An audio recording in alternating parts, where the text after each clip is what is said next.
बहुत अक्लमंदी के साथ, बहुत जज्बाती ना होके, बहुत खामोशी के साथ एक साथ होके वोटों का जिहाद करो, क्योंकि हम सिर्फ वोटों का जिहाद कर सकते हैं और इस संघी सरकार को भगाने का काम कर सकते हैं। उत्तर प्रदेश में लोकसभा चुनाव की लड़ाई अब वोट जिहाद पर आ गई है। लोगों को, खासकर मुस्लिमों को वोट जिहाद के लिए उकसाने वाली अखिलेश की ये नेता खुद तो इस जिहाद के झमेले में बुरा फंस ही चुकी हैं।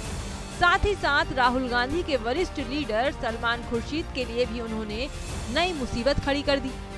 सपा नेता मारिया आलम और कांग्रेस नेता सलमान खुर्शीद के खिलाफ फर्रुखाबाद में केस दर्ज हो गया है। दोनों पर धार्मिक आधार पर वोट मांगने का आरोप है। दरअसल फर्रुखाबाद जिले के कायमगंज में इंडिया गठबंधन के उम्मीदवार के समर्थन के लिए जनसभा रखी गई थी, जिसमें पूर्व विदेश मंत्री सलमान खुर्शीद की मौजूदगी में उनकी भतीजी और सपा जिला उपाध्यक्ष मारिया आलम ने बीजेपी सरकार को हटाने के लिए वोट जिहाद की अपील की थी। बहुत अक्लमंदी के साथ, बहुत जज्बाती ना होके, बहुत खामोशी के साथ एक साथ होके वोटों का जिहाद करो, क्योंकि हम सिर्फ वोटों का जिहाद कर सकते हैं और इस संघी सरकार को भगाने का काम कर सकते हैं। धार्मिक आधार पर वोट मांगने के आरोप में अब सलमान खुर्शीद और मारिया आलम खान के खिलाफ आईपीसी की धारा 188 और 295 ए के तहत आचार संहिता उल्लंघन की एफआईआर दर्ज की गई है।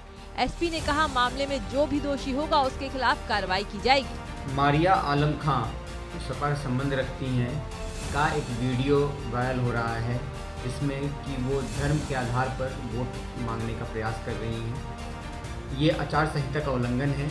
एसएसटी टीम के मजिस्ट्रेट के द्वारा लिखित तहरीर थाना कायमगंज पर दी गई। उस तहरीर के आधार पर आईपीसी और लोक प्रतिनिधित्व अधिनियम के अंतर्गत मुकदमा पंजीकृत कर लिया गया है और इसकी विवेचना कर जो भी दोषी होगा उसके विरुद्ध कार्रवाई की जाएगी। उधर एक्शन हुआ, इधर बीजेपी भी हमलावर हो गई।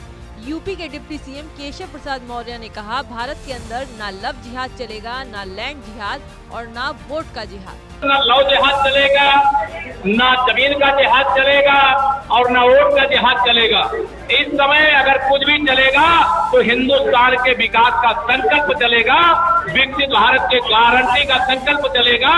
माननीय नरेंद्र मोदी जी की तीसरी बार सरकार बनाने का जो जनता ने तय कर लिया है, उस लक्ष्य को पूरा करने का काम। बहरहाल चुनावी तापमान के बीच यूपी की राजनीति में वोट जिहाद की एंट्री ने तहलका मचा दिया है।